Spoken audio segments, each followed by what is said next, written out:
నేను మేడమెట్లు ఎక్కుతుంటే నా ముందు నిలబడి నడుస్తూ మరో మాట అన్నారు, తస్మాన్న ప్రమదితవ్యం. ఆ వేదములో చెప్పబడినటువంటి మంత్రముల విషయములో ప్రమదితవ్యం. భూత్యాన్న ప్రమది చెప్పు, ప్రమదితవ్యం. పొరపాటు పడకు, పరాకు పడకు. ఎందుకు అసలు హనుమని స్తోత్రం చేయాలి అన్న కోణంలో చేయి ప్రసంగం. ప్రమదితవ్యం, నీ బుద్ధి ఎందు ప్రమాదము రాకూడదు, పొరపాటు పడకో అని హనుమ కారు దిగిన దగ్గరికి హెచ్చరిస్తున్నారు ఈ విషయం నన్ను ఇవాళ అని ఇవాళ ఈ శ్లోక వ్యాఖ్యానంలోకి వచ్చేసాను. అందుచేత మనోజమం, మీరు ఏ స్వామి పాదములు పట్టి నమస్కరిస్తే మీ మనస్సుకి అటువంటి జవము కలుగుతుందో, అటువంటి స్వరూపము, అటువంటి సాధకుడు, అటువంటి భక్తుడు, అటువంటి పరబ్రహ్మము హనుమ. అందుకని ఆయన పాదములు పట్టుకుంటే ఏం కలుగుతుంది? మీ మనస్సుకి కూడా అటువంటి జవము కలుగుతుంది. అటువంటి జవమున్న, అటువంటి మనసున్న మనిషి ఎవడో వాడు మాత్రమే సమాజమునకు ఆస్తి. వాడు 10 మందిని తనతో పాటు తీసుకెళ్ళగలుగుతాడు, 10 మందికి మంచి మాట చెప్పగలుగుతాడు, 10 మందిలో ఉత్సాహము నశించిపోయి కష్టంలో ఉన్నవాడిని బతికేటట్టు చెయ్యగలుగుతాడు. ఇంకింతకన్నా ఏం కావాలండి? చచ్చిపోయేవాడిని కూడా బతికించగలిగితే ఎవడి మాట చెప్పాడో వాడి జన్మ సార్థకత పొందినట్టే. ఇది మీకు రావాలంటే, మనస్సుకటువంటి జవము కలగాలంటే ఎక్కడి నుంచి వచ్చింది జవం? బాగా జ్ఞాపకం పెట్టుకోండి. సంకల్ప వికల్ప సంఘాతమైనటువంటి మనస్సు మీరు ఏదో ఒక ఆధారమును అందించడంలో పొరపాటు పడితే, ప్రమాదమునకు లోనైతే, ప్రమదితవ్యం మీరు మరిచిపోతే ఆ మనస్సు వేరొక వస్తువుని పట్టుకుంటుంది తప్ప ఉట్టినే ఉండదు. మీరు ఈశ్వరుణ్ణి అందించలేదు, అది ఊరుకోదు, టీవీ పెట్టుకుంటుంది. మీరు ఈశ్వరుణ్ణి అందించలేదు, అది ఊరుకోదు, రేడియో పెట్టుకుంటుంది. మీరు ఈశ్వరుణ్ణి అందించలేదు, అది ఊరుకోదు, సినిమాకి ఎడుతుంది. మీరు ఈశ్వరుణ్ణి అందించలేదు, అది రోడ్లు పట్టుకు పరిగెడుతుంది. ఏమీ తోచలేదు, మెయిన్ రోడ్లో తిరిగి వస్తానని ఎడతాడు. మీరు అలవాటు చెయ్యడం మొదలు పెట్టండి.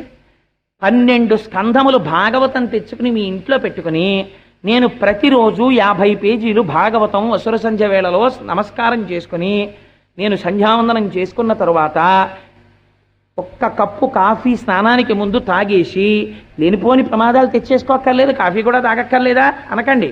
తాగి స్నానం చేసి సంధ్యావందనం చేసుకుని నేను 1 గంట సేపు 50 పేజీల భాగవతాన్ని చాలా నిదానముగా చదువుకుంటాను అని మీరు అలవాటు పెట్టుకున్నారనుకోండి, మీరు 12 స్కంధములు భాగవతం చదవడం మొదలెట్టేటప్పటికీ ఏ రుచీకుడి వృత్తాంతం దగ్గరికో లేకపోతే దక్షయజ్ఞం దగ్గరికో ఎక్కడికో వచ్చేటప్పటికీ మీకు ఒక ఉత్సాహం వస్తుంది. ఇక్కడ వరకు వచ్చాను కదా, తర్వాత కథ ఏమిటి అని. మీరు చదివింది ఉత్తినే పోదు. మీరు వెళ్ళి ఏం చేస్తారంటే, మీ ఆఫీస్లో పక్కవాడితో ఖాళీ ఉన్నప్పుడు, ఈ మధ్య భాగవతం చదవడం మొదలెట్టానంటే నాకు ఒకటే అర్థం కాలేదు, దూర్వాసో మహర్షి విషయంలోనేమో అంతటి మహర్షి దూర్వాసో మహర్షి దగ్గరికి వెళ్ళేటప్పటికీ సుదర్శన చక్రం వెంటాడిందా, గజేంద్ర మోక్షంలోకి వచ్చేటప్పటికీ అగస్త్య మహర్షి వస్తే ఇంద్రజుమ్నుడు లేవలేదు కాబట్టి ఈయన శాపం పెడితే గజయోనిలోకి వెళ్ళాడా? ఈ 2 విషయాల్లో తేడా ఎందుకు వచ్చిందో నాకు అర్థం కాలేదండి అంటారు. అర్థం కాలేదంటే మీ మనస్సు ఊరుకుంటుందంటే పట్టుకుంది. ఇంకా మీరు అక్కడి నుంచి ఎవడైనా భాగవతం చెప్తున్నాడు అన్నారు అనుకోండి, ఓసారి వెళ్ళి విందాం ఈ విషయం ఏమైనా వస్తుందేమో అని అక్కడికి వెళ్ళడం మొదలెడతారు. ఆయన చెప్పలేదనుకోండి, అయ్యా మీరు ఏమో అనుకోకండి, ఇలా 2ంటికి తేడా ఎందుకు వచ్చిందండి అంటారు. ఆయనకి సమర్థత ఉండి ఆయనకి చెప్పగలిగిన అదృష్టం ఈశ్వరుడు ఇచ్చాడు అనుకోండి, చెప్తారు. ఆయన చెప్పలేకపోయారనుకోండి, ఆయన దోషమేం కాదు, ఆయన ప్రపంచంలో జ్ఞాని ఏం అయిపోవక్కర్లేదు, తను తరించడానికి 4 మాటలు చెప్పుకుంటున్నాడు. అయ్యా నేను ఆ కోణంలో పరిశీలన చేయలేదండి అంటారు. 2 సార్లు ఒక నమస్కారం, తప్పకుండా ఈ మాట ఎప్పుడైనా వేరొకరి దగ్గర ప్రయత్నం చేస్తాను, మీరు కూడా ఈ కోణంలో పరిశీలన చెయ్యండి.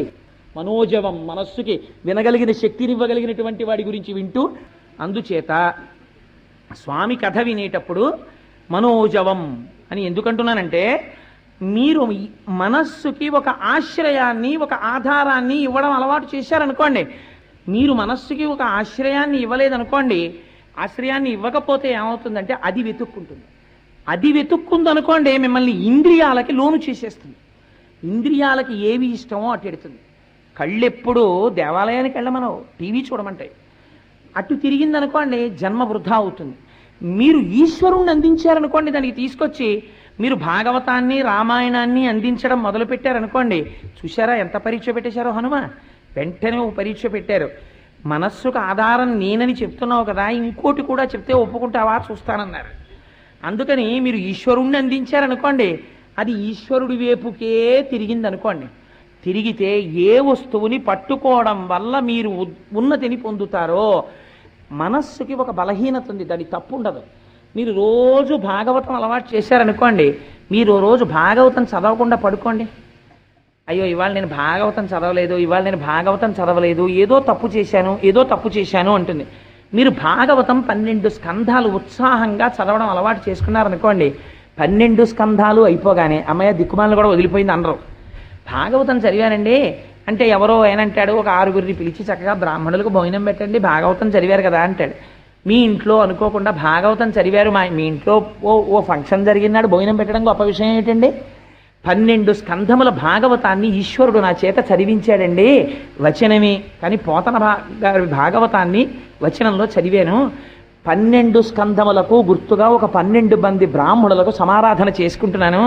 సాయంకాలం వచ్చి కోటేశ్వరారు భాగవతము యొక్క శ్రవణ ఫలితము లేదా పఠన ఫలితము అని ఒక గంట మాట్లాడవయా, నీకు అరవడం అలవాటు కదా అని మీరు అన్నారనుకోండి, ఎంత మార్పు వచ్చేసింది చూడండి మీ జీవితంలో. ఓ 12 మందికి భోజనం పెట్టారు, మీ ఇంట్లో చిన్న ఫంక్షన్ ఏర్పాటు చేశారు, మీరు భగవత్ కథ వింటున్నారు.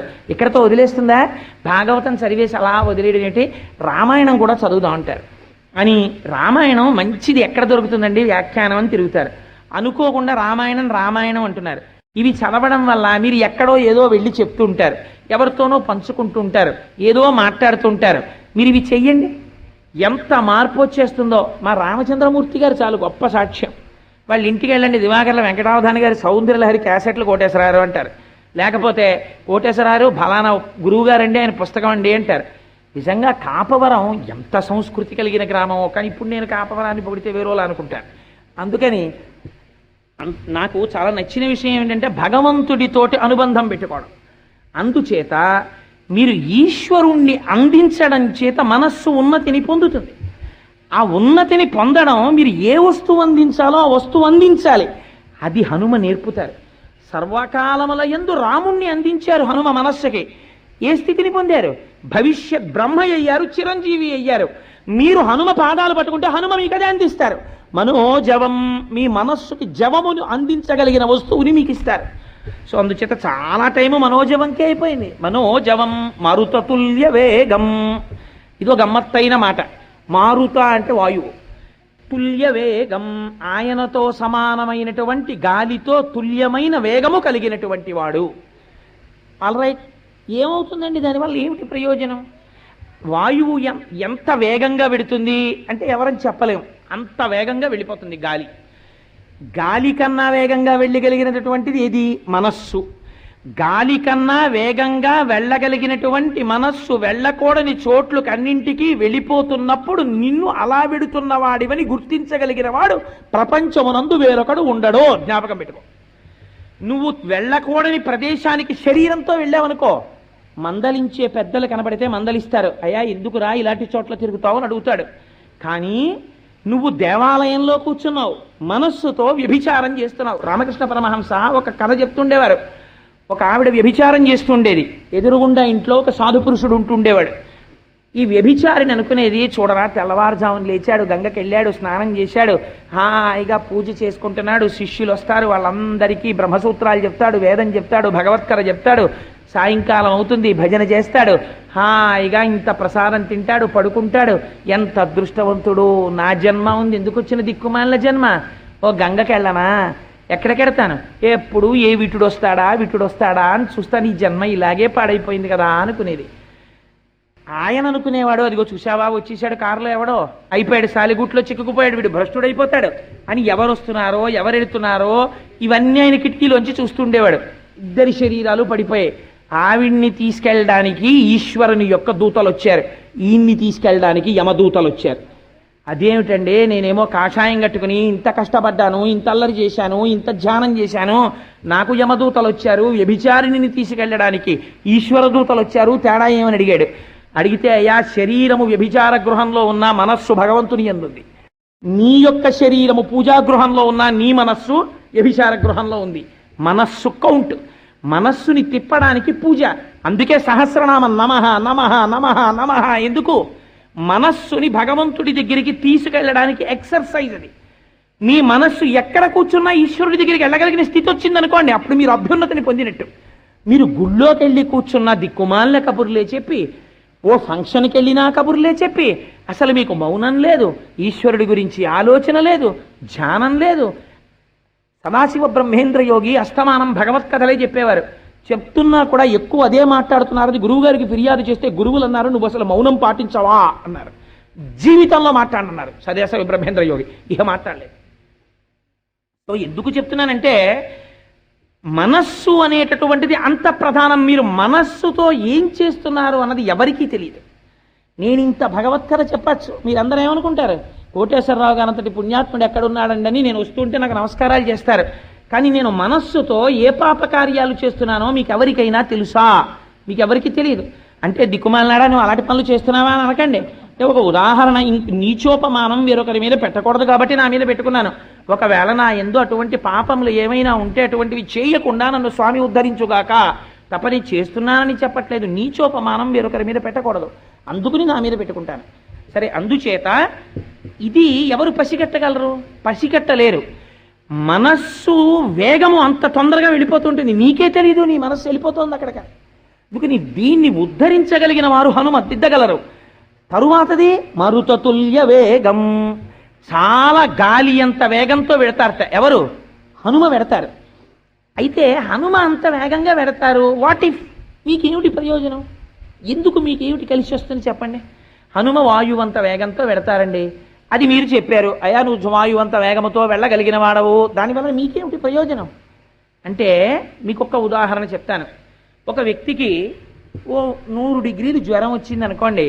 ఆ వ్యక్తి ఏం చేస్తారంటే, ఏం పర్వాలేదే పక్క సందులోనే కదా హాస్పిటల్, కాస్త గాలి చల్లగా ఉంది వెళ్ళొస్తానని చెప్పి ఏదో లుంగి కట్టుకుని మెల్లిగా నీరసంగా పక్క సందులోకి వెళ్ళి హాస్పిటల్లో చూపించుకుని మెడికల్ షాప్కి వెళ్ళి మందులు కొనుక్కుని వస్తూ కాస్త ఏదొరగారింట్లోనో కాసేపు 4 కబుర్లు చెప్పుకుని కూడా వచ్చేస్తాడు. ఎందుకని అంటే 100 డిగ్రీల జ్వరమే కాబట్టి. అదే వ్యక్తికి డీహైడ్రేషన్ వచ్చిందనుకోండి, అంటే ఒంట్లో నీరు నిలబట్టలేదనుకోండి, అతిసారంలో నీరు వెళ్ళిపోతుంది. అప్పుడు నడిపిస్తారా? నడిపించరు, రిక్షా ఎక్కించి తీసుకెడతారు. అంతేగాని పక్క ఆయన ఏమంటే మా ఆయనకి అతిసారంగా ఉంది అంటే ఎందుకమ్మా రిక్షాలో వెళ్ళిపోవచ్చు అంటాడు. సపోజింగ్ హార్ట్ అటాక్ వచ్చింది. హార్ట్ అటాక్ వస్తే పక్కింటి ఆయన ఏమంటే మా వారికి హార్ట్ అటాక్ వచ్చేసింది, చెమటలు పట్టేస్తున్నాయి, గుండె నొప్పిని పడిపోయారు అన్నారనుకోండి, ఎంత రాయి లాంటి వాడైనా వెంటనే కారు పట్టుకొచ్చి పడుకోబెట్టి హాస్పిటల్కి తీసుకెళ్తాడు. అప్పుడు ఏమైంది? వేగము ప్రాణరక్షణమునందు ఉపకరణమైంది. ఆ కారులో తొందరగా వెళ్ళడం, మీరు ఆ టైంకి వచ్చారండి బతికారంటారు. ప్రాణరక్షణమునందు వేగము చాలా ముఖ్యము. ఉన్నది కదా వేగం అని చెప్పి దిక్కుమాలిన వాళ్ళందరినీ మనం రోడ్ల మీద చూస్తుంటామే, ఎందుకు వెళ్ళిపోతాడో తెలియదు. తూనీగా వెళ్ళిపోయినప్పుడు వెళ్ళిపోతే ఎవరి మీద పడిపోతాడు. కళ్ళు తెరిచేటప్పటికి వీడు ఉంటాడు ఇంటెన్సివ్ కేర్ యూనిట్లో, ఎదురుగుండా వస్తున్నవాడు ఉంటాడు ఇంటెన్సివ్ కేర్ యూనిట్లో, ఏ పాపం లేకపోయినా సరే వాడికి. అలా వెళ్ళిపోయిందా వేగం? అది కాదు వేగం, ఒకరిని రక్షించడానికి పనికొచ్చేటటువంటి వేగము వేగము. మీరు అందుకే హనుమ వేగము దేనికి ఉపయోగపడుతుంది? మీరు రామాయణంలో జాగ్రత్తగా పరిశీలన చెయ్యండి. హనుమతో సమానముగా ఎగరగలిగిన వాళ్ళు ఉంటారు రామాయణంలో, కానీ ఎప్పుడెప్పుడు ప్రాణములు పెట్టాలన్నా ఉత్సాహంతో ఎగిరిపోయేవారు హనుమ ఒక్కరే. అందుకే మీకు ఒక ఉదాహరణ చెప్తాను. రామాయణంలో 2 సార్లు హనుమ సంజీవని పర్వతాన్ని తీసుకొచ్చారు యుద్ధకాండలో. ఒకసారి జాంబవంతుడు అన్నాడు, నువ్విప్పుడు వెళ్ళి సంజీవని పర్వతాన్ని తీసుకొస్తే తప్ప రక్షించగలిగిన వాడు వేరొకడు లేడు, అది తీసుకురావాలి అన్నారు.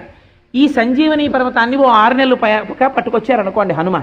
అక్కడికి వెళ్ళి అడ్రస్ ఎక్కడో తెలియలేదండి, నేను వెతికి పట్టుకొచ్చానండి అని పట్టుకొచ్చారనుకోండి. 6 నెలల తర్వాత ఏముంటుంది అక్కడ? ఆ అస్త్రం చేత బంధింపబడిన వాళ్ళందరూ ప్రాణాలు వదిలేస్తారు కదా. ఇప్పుడు ఏది కావాలి? అత్యంత వేగము ప్రాణరక్షణమునకు ఉపయోగపడింది ఆయన వేగం. ఆయన వేగం 100 యోజనముల సముద్రాన్ని దాటి సీతమ్మ తల్లి దర్శనానికి ఉపయోగపడింది. ఆయనంత తొందరగా వెళ్ళి ఉండకపోతే అసలు సీతమ్మ ఉరిపోసుకున్నటువంటి ఘట్టములో రామకథ చెప్పి ప్రాణములు నిలబెట్టగలిగిన వాడు ఏడి చెట్టు మీద? ఆయన వెళ్ళారు కాబట్టి రక్షింపబడ్డాయి. ఆయనంత తొందరగా వెళ్ళి సంజీవని పర్వతాన్ని తెచ్చారు కాబట్టి వేల వానరములు, కోట్ల వానరములు బతికాయి. వేగము దేనికి పనికొస్తుంది? ఆయన వేగము నిన్ను రక్షించడానికి పనికొస్తుంది. ఉత్తర క్షణంలో ఇప్పుడే ఇక్కడే వస్తున్న కష్టం నుంచి నిన్ను ఉద్ధరించగలిగిన శక్తి వాయువేగముతో రాగలిగినటువంటి హనుమ నిన్ను ఆపద నుంచి పైకెక్కిస్తారు. వాడు వస్తాడు, కానీ ఏం ప్రయోజనం? పోతన గారు అంటారు, కృతజ్ఞావళి బంధుత్వంబులు అంటారు. వాడొకడికి ఉపకారం చెయ్యడు, ఉపకారం చేసిన వాడిని కూడా చూసి తల తిప్పుకుని వెళ్ళిపోతాడు. అలాంటి వాడితో నీకు బంధుత్వం ఉంటే మాత్రం ప్రయోజనం ఏమిటి? వాడేం ఉపకారం చేయడు వాడు.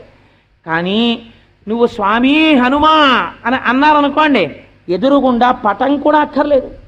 ఒక్కొక్క నాడు ఏమీ లేకపోతే పక్కనున్న పుల్ల తీసుకుని కొన్ని దృష్టాంతములు మీరు చదివితే తెల్లబోతారు.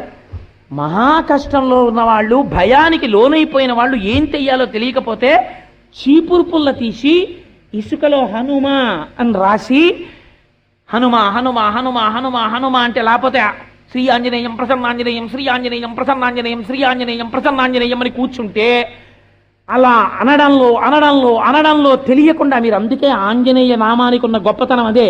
మీరు చూడండి, కావాలంటే ఎప్పుడైనా ప్రాక్టికల్గాను మీరు అలా కూర్చుని శ్రీ ఆంజనేయం ప్రసన్నాంజనేయం శ్రీ ఆంజనేయం ప్రసన్నాంజనేయం శ్రీ ఆంజనేయం ప్రసన్నాంజనేయం అని కొంతసేపు అనండి. మీకు తెలియకుండానే ఏదో ఉత్సాహం, ఏదో శక్తి, ఏదో ధైర్యం మీకు వచ్చేస్తాయి. అందుకే ఇప్పటికీ పెద్దలు అంటారు, మీ కష్టమునకు మీకు సమాధానం తెలియకపోతే కడిగిన పుల్ల ముక్కొకటి తెచ్చి సుందరకాండకి నమస్కారం చేసి సుందరకాండలోకి కళ్ళు మూసుకొని పుల్ల ముక్క గుచ్చి మీరు సుందరకాండ తెరిచి చూస్తే మీకు ఆ నమ్మకం ఉంటే మీ కష్టానికి సమాధానం ఆ పేజీలో ఉంటుందంటారు. ఎందరో అలా పరిష్కారాలు పొందిన వాళ్ళ వృత్తాంతాలు నాకు తెలుసు. ఎప్పుడు ఫలిస్తుంది? సుందరకాండ ఔషధంగా పనిచేసేస్తుందంటే ఇంట్లో ఉంటే. ప్రతివారం వచ్చే పత్రికలు ఇన్ని తెచ్చి కట్టి బైండ్ చేయించి ఇంట్లో పెడితే నిన్ను రక్షించావు. సుందరకాండ నిన్ను రక్షిస్తుంది. ఇంట్లో 50 రూపాయలు పెట్టి సుందరకాండ కొంత ఇచ్చి ఇంట్లో పెట్టుకోలేవు, పెట్టుకోగలవు, నీకు శక్తి ఉంది, కానీ నీకు పూనిక లేదు, నువ్వు కొనవు. నీకు అక్కర్లేదు రామాయణం, నీకు అక్కర్లేదు సుందరకాండ, నీకు అక్కర్లేదు హనుమమూర్తి. 1000 రూపాయలు పెట్టి పనికి మాలినటువంటి క్యాన్వాస్ మీద ఇంకు చిమ్మిన చిత్రాలు తెచ్చి ఇంట్లో పెట్టుకుంటావు. ఒక్క ప్రసన్నమైనటువంటి హనుమ యొక్క మూర్తిని అక్కడ పెట్టి లేవగానే మనోజమం మరుతతుల్య వేగం అని నువ్వంటే కొన్ని కోట్ల వానరములను రక్షించిన చిరంజీవిని ఎందుకు రక్షించరు? రక్షించి తీరుతారు. నీకు ఆ పూనిక లేదు, నువ్వు పొందవు రక్షణ. ఇది ఆయన వేగము నీ రక్షణ మనకు హేతువు. అంత తొందరగా వచ్చి రక్షిస్తాడు. అందుకే మన వాళ్ళు మాట అంటారు చూడండి, కష్టంలో ఉన్నప్పుడు ఫోన్లు తాలూకా డైరెక్టరీ తిప్పితే ఎవరు పడితే వాళ్ళకి ఫోన్ చేయరు. ట్రస్ట్ వర్దీనెస్ అని ఒకటి ఉంటుంది. మీరు ఒక చోట ఉండిపోయారనుకోండి, మీకు ఒక కష్టం వచ్చిందనుకోండి, అప్పుడు మీకు నమ్మకము ఎవరి మీద ఉన్నదో అతనే మీకు జ్ఞాపకానికి వస్తాడు. నేను మొన్న నా ఆఫీస్కి 10ంటికి రావాలి, కానీ 3 గంటల వరకు రాలేని పరిస్థితి వచ్చింది. ఎవరి పేరు ముందు జ్ఞాపకానికి వచ్చింది? అచ్చయ్య శాస్త్రి గారి పేరు జ్ఞాపకానికి వచ్చింది. ఎందుకని? నా కష్టం తన కష్టంగా ఆలోచించగలిగిన వ్యక్తి, అవసరమైతే అడ్డగలిగిన వ్యక్తి, ఏదైనా ఆపదొస్తే సమర్థించి చెప్పగలిగిన వ్యక్తి. నీకు ఎవరి మీద విశ్వాసం ఉందో వాడు నీకు జ్ఞాపకానికి వస్తాడు. ఇంత ఎండబడి వస్తున్నాను, నన్ను ఎవరు తీసుకెడతారు? ఇప్పుడు నీరసపడిపోయాను, స్నానం చేయలేదు, భోజనం చేయలేదు, వడదెబ్బ తగులుతోంది, దొరగారు జ్ఞాపకానికి వస్తారు. ఎందుకు జ్ఞాపకానికి వస్తారు? నీకున్న పూనికి అటువంటిది వారి యందు. నీకు కష్టంలో ఉన్నప్పుడు ఆదుకునే తత్వం ఎవరి యందుందో వారు మాత్రమే జ్ఞాపకానికి వస్తారు. నువ్వు గృహప్రవేశం చేస్తున్నావు అనుకో, వారం రోజులు ముందు కూర్చుని లిస్టు రాస్తావు, ఎవరెవరిని పిలుద్దామని. అప్పుడు ఆరాంసే రాస్తావు. మీ అమ్మాయిని అడుగుతావు, ఎవరైనా ఉన్నారేంటో నీ ఫ్రెండ్స్ ఇంకాను అని అడుగుతావు. మీ అబ్బాయిని అడుగుతావు, ఎరా నాన్న నీకు ఎవరైనా ఫ్రెండ్స్ ఉన్నారా పిలవలసిన వాళ్ళు అని అడుగుతావు. అప్పుడు చాలా తేలికగా ఆలోచిస్తావు. కష్టం వచ్చినప్పుడు నీ మనస్సు ఎవడు రక్షకుడని నమ్ముతుందో వాడి యందు ప్రచోదనం అవుతుంది. ఎందుకు ప్రచోదనం అవుతుంది? విశ్వాసం. ఈ విశ్వాసము నీకు భగవానుని యందుంటే, హనుమయుండుంటే ఆయన కూడా మారుతతుల్య వేగం, గాలంత వేగంతో వచ్చి నిన్ను రక్షించగలరు. ఆయన వాయుపుత్రుడు కాదు. ఇంకొక గొప్ప రహస్యం, నమస్తే వాయోత్తమేవ ప్రత్యక్షం బ్రహ్మాసి. వాయువునకు వాయుపుత్రునకు తేడా లేదు. తండ్రికి కొడుక్కి అభేదం శాస్త్రంలో. ఆత్మా వైపుత్రనామాసి. తండ్రి శరీరాన్ని వదిలిపెట్టి కొడుకు శరీరంతో జీవితాన్ని పొందుతాడు అంటుంది శాస్త్రం. అందుచేత తండ్రికి కొడుక్కి భేదం లేకపోతే వాయువునకు హనుమకు తేడా లేదు. శరీరం ఎప్పుడు పడిపోతుంది? వాయు చలనం ఆగిపోతే పడిపోతుంది. అందుకే చచ్చిపోయే వాళ్ళు కూడా బతుకుతారు సుందరకాండ వింటే అంటారు. ఎందుకని? హనుమ వైభవమే వాయువు యొక్క వైభవం. నీ వాయువుని నిలబెడుతుంది. ఇంకింతకన్నా నీకేం కావాలి? అందుకని మారుతతుల్య వేగం జితేంద్రియం. స్వామి గురించి ఒక మాట అంటారు, జితేంద్రియం. ఆయన ఇంద్రియములను జయించినవాడు. బాగా జ్ఞాపకం పెట్టుకోండి, ఇంద్రియములను అణగదొక్కడానికి ఇంద్రియములను జయించడానికి అస్థివశకాంతర భేదం ఉంటుంది. ఇంద్రియములను ఎవడు అనగదొక్కుతాడో వాణ్ణి ఇంద్రియములు పావులు కరిచినట్టు కరిచేస్తాయి ఒకనాడు. తపస్సు చేసే వాళ్ళల్లో చాలా మంది రాక్షసులు భ్రష్టులు ఎందుకు అవుతారో తెలుసా అండి? ఇంద్రియాల్ని బలవంతంగా అణిచిపెడతారు కొంతకాలం వాళ్ళు తప్ప వాళ్ళు ఇంద్రియములను స్వాధీనం చేసుకోలేదు. వాళ్ళకి స్వాధీనం కాలేదు ఇంద్రియం. ఇంద్రియము స్వాధీనమైందనుకోండి, ఇదే రావణాసురుడికి హనుమకి ఉండే తేడా ఇక్కడే వస్తుంది. ఈ తేడా రహస్యంగా స్వామి చెప్తారు. రావణాసురుడు తెల్లవారి లేస్తే త్రికాల సంధ్యావందనం చేస్తాడు, వేదం చదువుకున్నాడు, ఘన జటా చెప్పాడు, మంత్రములన్నీ తెలుసు, సాక్షాత్తుగా చతుర్ముఖ బ్రహ్మగారి యొక్క మునిమనవడు, లోకములనన్నింటినీ జయించినవాడు, అష్ట దిక్పాలకులను వశము చేసుకున్నవాడు. ఇంతటి వాడు హనుమని చూశారు. హనుమ రావణాసురుణ్ణి చూశారు. హనుమ ఎటువంటి స్థితిలో ఉన్నారు? నావాడన్నవాడు ఒక్కడు లేడు. కాంచన లంకలో ఉన్నారు. చుట్టూ రాక్షసులు ఉన్నారు. తానొక్కడే నిలబడి ఉన్నారు. బ్రహ్మాస్త్రము చేత బంధింపబడి ఉన్నారని రాక్షసులు అనుకుంటున్నారు. రావణుడు ఎలా ఉన్నాడు? తన వారి మధ్యలో ఉన్నాడు, తన ఊర్లో ఉన్నాడు, తన సింహాసనంలో ఉన్నాడు, తన అధికారముతో ఉన్నాడు, తాను ఆలోచించుకోగలిగిన స్థితిలో ఉన్నాడు, తన ఆలోచనని 10 మందితో పంచుకోగలిగిన స్థితిలో ఉన్నాడు. ఎవరు ధైర్యంగా ఉండాలి? రావణాసురుడు ధైర్యంగా ఉండాలి. ఎవరు భయంతో ఉండాలి? హనుమ భయంతో ఉండాలి. మహర్షి ఎంత అందంగా మాట్లాడతారో చూడండి. రావణుడు హనుమని చూశారు.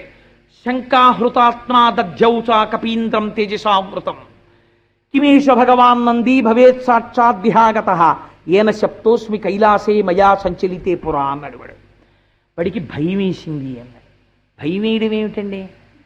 మీరు చెయ్యకూడని తప్పులు ఏవో చేసి ఉంటే మీ మనస్సులో నిద్రాణముగా భయం ఉంటుంది.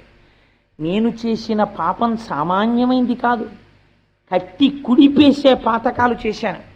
ఏమో ఏ రూపంలో ఇవి కట్టి కుడుపుతాయో అని మీకు ఎప్పుడు భయమే. అందుకే వాడు హనుమని చూడగానే భయపడ్డాడు. ఇంత తేజస్సేమిట్రా అన్నాడు. భక్తి తప్ప, ఈశ్వరుణ్ణి నమ్ముకోవడం తప్ప వేరొకటి చేత కాదు. అంతమంది స్త్రీలకి ఒంటి మీద బట్ట లేకుండా చూసినా మనస్సు కదిలిన వారు కారు. అందుకని ఈయన తేజస్సు భ్రంశము కాదు. అవతల వాడిలో కూడా మంచిగా చూస్తారు. అహో రూపం, అహో ధైర్యం, అహో సత్వం, అహో జ్యుతి, అహో రక్షసరాజస్య సర్వలక్షణయుక్తత అంటారు హనుమ. ఇది తేడా. ఇంద్రియములను గెలిచిన వాడికి, ఇంద్రియములను బలవంతముగా నొక్కిపెట్టిన వాడికి ఇదే తేడా. తపస్సు చేసిన నాళ్ళు రావణాసురుడు ఇంద్రియాలని బలవంతంగా తొక్కిపెట్టాడు. ధర్మబద్ధమైన కామము కాదు, ధర్మబద్ధమైన అర్థము కాదు, నశించిపోయాడు. అందుకే మండోదరంది చిట్ట చివర యుద్ధభూమిలో రావణాసురుడు పడిపోయాడు. ధర్మపత్ని పట్టమహిషి మండోదరొచ్చింది యుద్ధభూమికి. ఆవిడంది, వీళ్ళందరూ వెర్రివాళ్ళు, ఈ రాక్షసులకేం తెలియదు. అందుకే వీళ్ళందరూ అంటున్నారు, నువ్వు రాముడి చేతిలో చనిపోయావని అన్నారు. కానీ నేను చెప్తున్నాను, ఎందుకని నీ అర్ధాంగిని, నీ మనసెరిగిన దానను బాగా జ్ఞాపకం పెట్టుకోండి. మీ మనస్సుని సర్టిఫై చేయగలిగినది ప్రపంచంలో భార్య ఒక్కతే. ఆయన ఎటువంటి వాడు, ఏ పరిస్థితులలో ఆయన ఏ తప్పు చేయగలడో ఈ భార్యకొక్కదానికి తెలుసు. అమ్మా కోటేశ్వరరావు గారిని ఇవాళ సాయంకాలం చూడరాని చోట ఈ కళ్ళతో చూశానమ్మా. వైన్ షాప్లో నిలబడి ఉన్నారు కోటేశ్వరరావు గారు. నేను చూశాను తల్లి, నా మనస్సు బాధ ఆగక ఇంటికి వచ్చి అడుగుతున్నాను, ఎప్పటి నుంచి మొదలెట్టాడు ఈ పని అని అడిగారు అనుకోండి. మా ఆయన అను నవ్వు నవ్వి, పిచ్చాడా, వైన్ షాప్కి పువ్వుల కొట్టుకి తేడా కనిపెట్టకుండా 100 రూపాయల కాగితానికి చిల్లరకి గబుక్కులకి వెళ్ళిపోయి ఉంటాడు మా ఆయన. అంటే నా గొప్పకి చెప్పాను అనుకోకండి, నీచోపమానం కాబట్టి మళ్ళీ నా మీద పెట్టుకున్నాను తప్ప. అక్కడ కనపడినంత మాత్రాన్ని తాగేసినట్టే, అన్నయ్య గారు కాసేపు కూర్చుని కప్పు కాఫీ తాగండి వస్తారు చూదురు కానీ అంటే వీడు కూరగాయల సంచి పట్టుకుని వచ్చేస్తాడు. ఏమండి 100 రూపాయల చిల్లర ఎక్కడ మార్చారు అంటే, అవును ఎదురుకుండా, ఆ వైన్ షాప్లోకి వెళ్ళి మార్చాను, ఏం కష్టం తప్ప అంటాడు. ఎందుకని? ఆయనకి అక్కడ 100 రూపాయల చిల్లర అంటే ఇంకో దాంతో ఆయనకి ఏం ప్రమేయం లేదు. ఇంద్రియాలని తొక్కిపెట్టిన వాడికి, ఇంద్రియాలని గెలిచిన వాడికి చాలా తేడా ఉంటుంది. అందుకే మండోదరంది, నువ్వు రాముడి చేతిలో చచ్చిపోలేదు, నీ ఇంద్రియముల చేతిలో నువ్వు చచ్చిపోయావంది. లేకపోతే పిచ్చాడా, నీకు 1000 మంది భార్యలు ఉన్నారు లంకలో, సీత కావాల్సి వచ్చిందిరా నీకు? నీకు చెప్పాను, నీకంటర్పిత కలపాశము. మండోదరి చెప్పినట్టు రామాయణంలో లేదు. మరి ఎలా చెప్పిందండి? భార్య భర్తకి చెప్పింది, ఎవరూ రాయకూడదు, ఏకాంతంలో చెప్తుంది. వీడి మానసిక దౌర్బల్యం తెలుసు కాబట్టి, ఏమండి ఆ పనులు చేయకండి, ప్రమాదం అని చెప్తుంది. అందుకని వాల్మీకి ఇక్కడ చెప్పిస్తున్నారు యుద్ధభూమిలో. నీకు చెప్పాను ఆ రోజున, ఎందుకురా నీకు సీత, నీకంటర్పిత కలపాశము శిరోనిర్ఘాత పాతంబు లంకౌక సంచయ కలరాత్రి గలబద్ధోదగ్ర కలాహి కన్యాకారాగత మృత్యువున్ జనక కన్యన్వేగ నొప్పించి లోకైకత్రాను నిరామునింకనుము అని చెప్పాను. విన్నావా? వినలేదు అని ఒక మాట అంది. ఏరా సీత నాకన్నా పతివ్రత, అందగత్తె, నాకన్నా ఏం కనపడి సీతని తెచ్చి చచ్చావురా నువ్వు అందావిడ. ఎందుకు ఈ మాట అందో తెలుసా అండి? నువ్వు చచ్చిపోతే నీకు సంస్కారం చేయడానికి తమ్ముడు మిగిలాడు విభీషణుడు.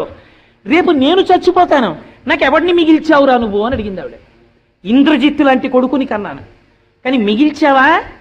నీ స్త్రీ వ్యామోహానికి నా కొడుకు చచ్చిపోయాడు, కొడుకులందరూ చచ్చిపోయారు, బంధువులందరూ చచ్చిపోయారు, నువ్వు చచ్చిపోయావు. నీకు విభీషణుడు అంత్యేష్టి సంస్కారం చేసేస్తాడు, నేను చచ్చిపోతాను. ఎవడు రా నా శరీరాన్ని దహనం చేయడానికి? నిన్ను కట్టుకున్న పాపానికి నా శరీరానికి సంస్కారం చేసేవాడిని మిగల్చకుండా చచ్చావు. ఎందుకు చచ్చావు తెలుసా? నీ ఇంద్రియములు చంపేసేరా నిన్ను. నీకు తీరలేదు కాంక్ష, కాంక్ష నీ కామవాంఛ నిన్ను చంపేసిందిరా రావణ అంది. మరి మా స్వామి ఉన్నారు హనుమ. సవేష్మజాలం బలవాన్ దదర్శ వ్యసక్త వైఢూర్య సువర్ణజాలం యథా మహత్స్రా వృషిమేఘజాలం విద్యుచ్చినద్ధం సవిహంగజాలం. ఎంత గొప్ప మాటలు చెప్తారండి. గృహాని నానా వసురాజితాని దేవాసురైశ్చాపి సుపూజితాని సర్వైశ్చ దోషై పరివర్జితాని కపిర్దర్శ స్వబలార్జితాని అన్నారు వాల్మీకి మహర్షి. ఓ ఎంత గొప్ప అంతఃపురాలు, ఎటువంటి విమానాలు! అంతఃపురాల్ని ఎంత వర్ణించారో, పుష్పక విమానాన్ని ఎంత వర్ణించారో, ముత్యాలతో కట్టిన జాలు, బంగారు స్తంభాలు, బంగారు అరుగులు, బంగారు మేడలు, ఇన్నింటిని చూశారు. ఎలా చూశారు? బలవాన్ దదర్శ. ఎందుకు వచ్చిన గొడవరా ఇవన్నీ, ఎందుకు వచ్చిన గొడవరా ఇవన్నీ అంటూ చూశారు తప్ప, అబ్బాయి ఎంత బాగుందిరా ఈ బిల్డింగ్, ఎంత బాగా కట్టాడురా, ఆర్కిటెక్చర్ ఎక్కడ తెచ్చాడో, ఎవడు ప్లాన్ చేశాడో, ఏమి బాల్కనీరా, ఏమి హాల్ డిజైన్ రా అని అన్నారనుకోండి వాల్మీకి మహర్షి, అన్నారనుకోండి హనుమ, సీతమ్మ దర్శనం అవ్వదు. ఇన్ని చూస్తూ నాకేం కావాలి? అవ్యక్త రేఖామివ చంద్రరేఖాం త్వం సుప్రసిద్ధామివ హేమరేఖాం క్షత ప్రరూఢామివ బాణరేఖాం వాయుప్రభిన్నామివ మేఘరేఖాం ఉష్ణార్థితాం స్వానుసృతాస్రకంఠీం పురావరార్హోత్తమనిష్కంఠీం సుజాత పక్ష్మామభిరక్త కంఠీం వనే ప్రవృత్తామివ నీలకంఠీం. నాకు ఇవక్కర్లేదు.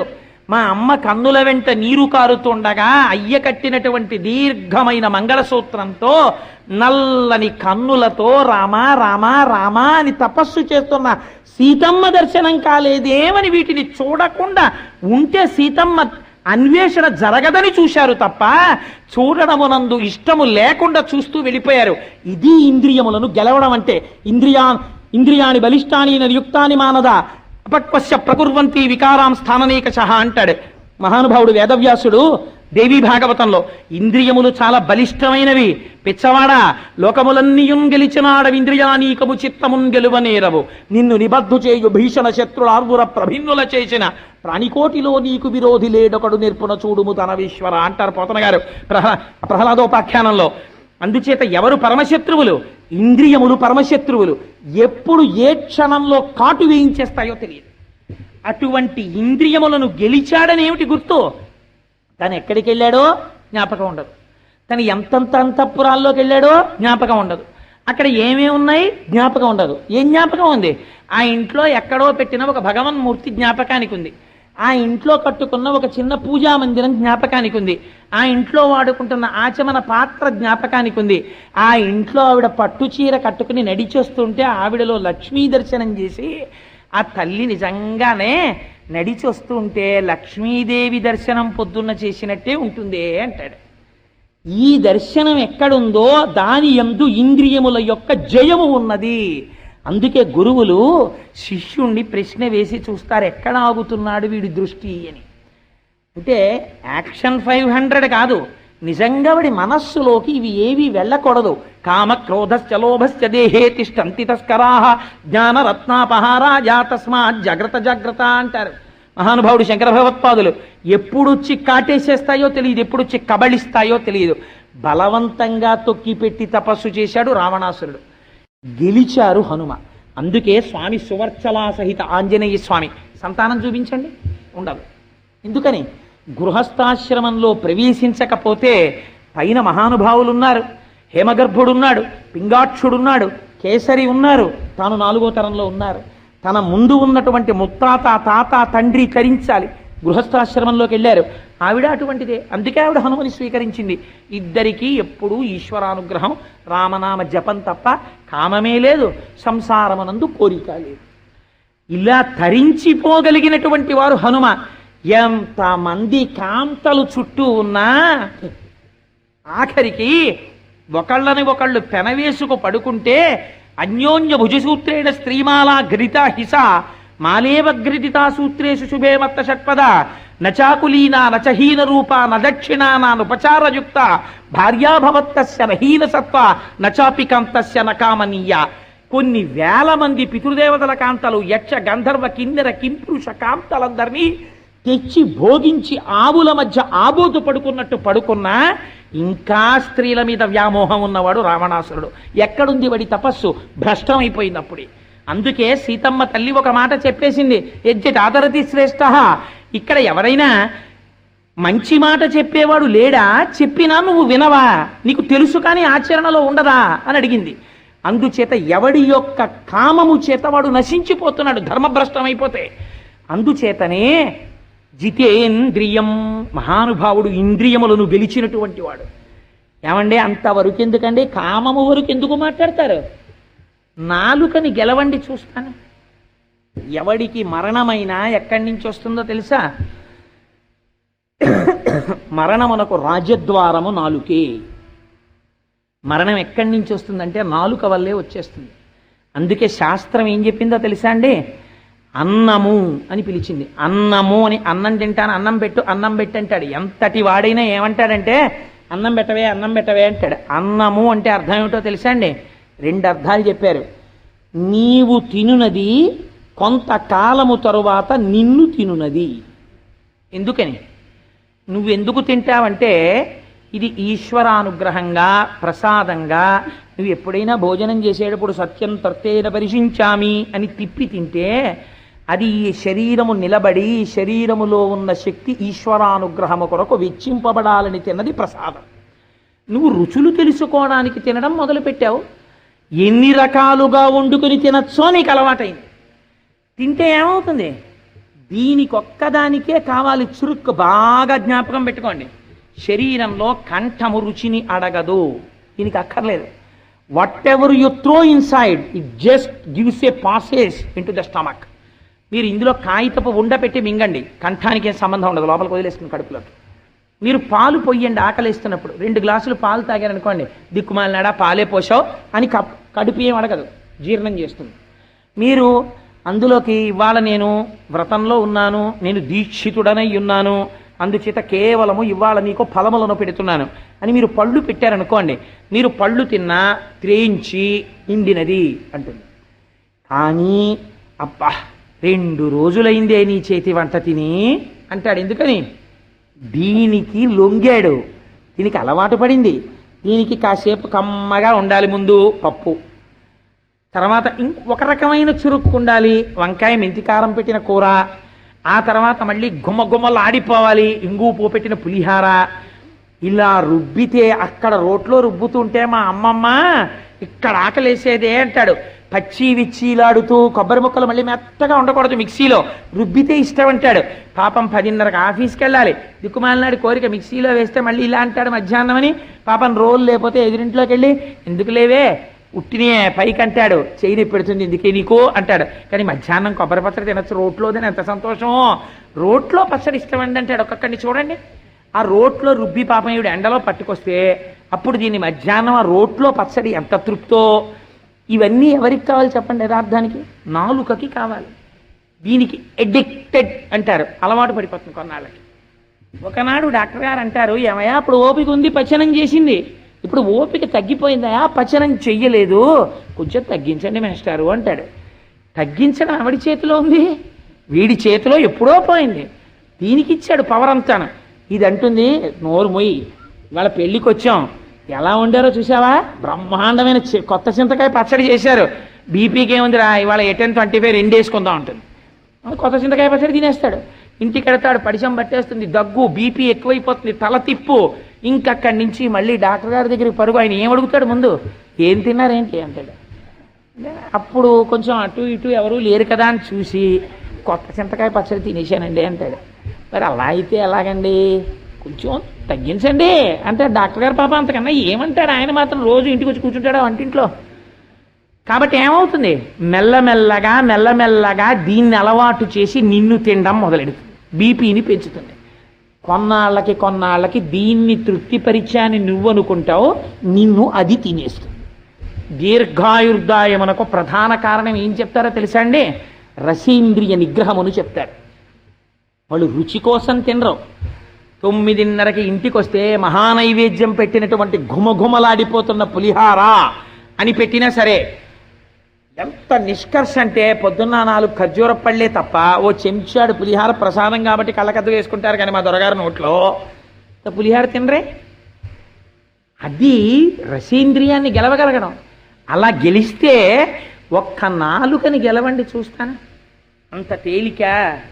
అలాంటిది ఇంద్రియాలన్నీ గెలవడం. ఆయన అంతఃపురంలోకి వెళ్ళారు. మీరు స్వామి హనుమ సముద్ర లంఘనం మొదలుపెట్టిన తరువాత కప్పు టీ ఎక్కడైనా తాగారని నాకు రామాయణంలో చూపించండి. టీ ఎందుకండి, గ్లాసుడు మంచినీళ్ళు తాగినట్టు నాకు చూపించండి. లంకంతా వెతికారు రాత్రింబవాళ్ళు, తాగలేదే.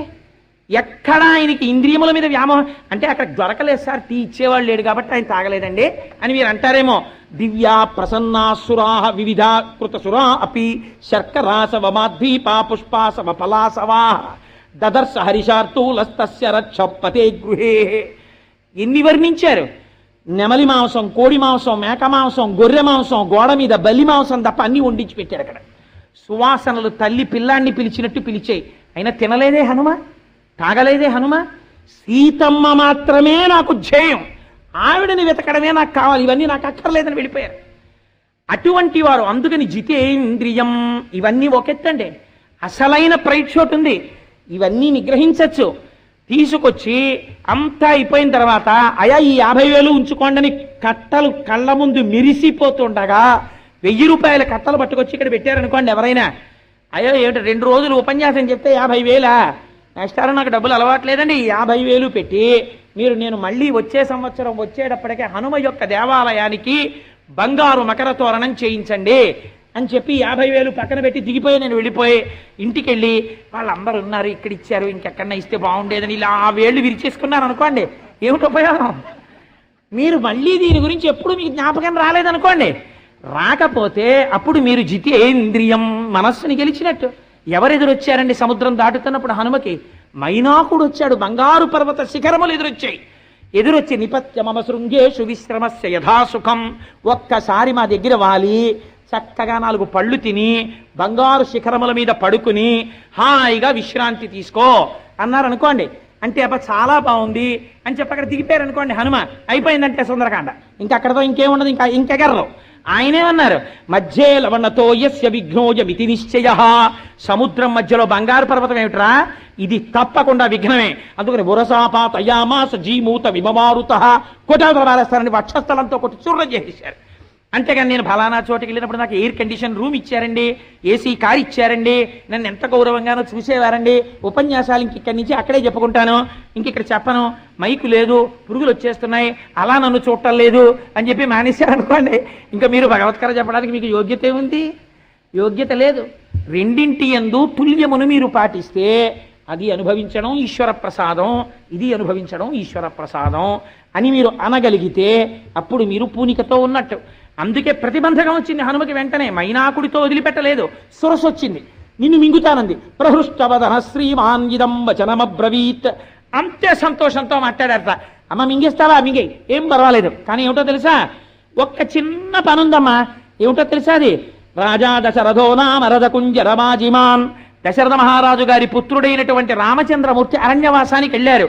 ఒక్కసారి అథవామైథిలీం దృష్ట్వా రామంచ క్లిష్టకారిణం ఆగమిష్యామితే వక్తం సత్యం ప్రతిశృణోమితే. సీతమ్మ దర్శనం చేసి నీ నోట్లోకి వచ్చేస్తానమ్మా అన్నారు. కుదరదయా అంది. బొటన వేలంత అయ్యారు, లోపలికి వెళ్ళి బయటకు వచ్చేశారు. అమ్మా నువ్వు అన్నావు ప్రవిష్టోస్మి హితే వక్త్రం దాక్షాయని నమోస్తుతే. ఏమి బుద్ధిరా నాయనా నీది. అర్ధసిద్ధ్యై హరిశ్రేష్ఠాగచ్చ సౌమ్య యథాసుఖం సమాన ఈశ్వ వైదేహీం రాఘవే నమః. సుఖమునందు కష్టమునందు తుల్య నిందా స్తుతిర్మౌని సంతుష్టో జనకేనచిత్ అనికేతః స్థిరమతి భక్తిమాన్ మే ప్రియో నరః. రెండిటి ఎందు తుల్యమునెవరు పాటిస్తున్నాడో వాడు మాత్రమే నా భక్తుడు తప్ప సుఖమును తలుచుకు తలుచుకు తలుచుకు తలుచుకు లేదని ఏడిచిన వాడు ఎంత దౌర్భాగ్యుడు. అందుకని రెండింటి ఎందు సమతౌల్యమును పాటించి అనుభవించినప్పుడు ఈశ్వర ప్రసాదం అని అనుభవించి వదిలవతల బారేసి, కష్టం వచ్చినప్పుడు ఇది కూడా ఇలా కూడా నాతో స్వామి చెప్పించాడు, తపస్సు చేయించాడు అని అదృష్టమని పొంగిపోయిన వాడెవరో వాడు నా భక్తుడు తప్ప కష్ట సుఖములను చూసుకున్నవాడు నా భక్తుడు కాదంటాడు పరమాత్మ. ఇది సుందరకాండలో స్వామి యొక్క పరాక్రమం. జితేంద్రియం ఏమిటి చెప్పగలిగామంటే మనోజవం మరుతతుల్య వేగం. అది కూడా మనోజవం అని ఆపేస్తే వీడు అసాధ్యం కుల అంటారని దాటానంతే. మరుతతుల్య వేగం జితేంద్రియం బుద్ధిమతాం వరిష్టం. ఇవాళ శివరాత్రి అయితే ఎంత బాగుందనిపిస్తోంది, ఆపలేక శ్లోకం. సరే, అందుచేత ఇంతకీ నేను ఎందుకు చెప్పవలసి వచ్చింది అంటే హనుమ యొక్క గొప్పతనమేమి అంటే మహానుభావుడి గురించి జాంబవంతుడు ఒక మాట చెప్పాడు యుద్ధకాండలో. ఇంద్రజిత్ ఎటువంటి బాణాలు కొట్టాడంటే కనురెప్పలకు కూడా కొట్టేశాడు. ఇలాగా మళ్ళీ ఇలా కనురెప్ప వేయకుండా అందరూ పడిపోయారు. ఒక్క విభీషణుడు హనుమ మాత్రమే లేచున్నాడు.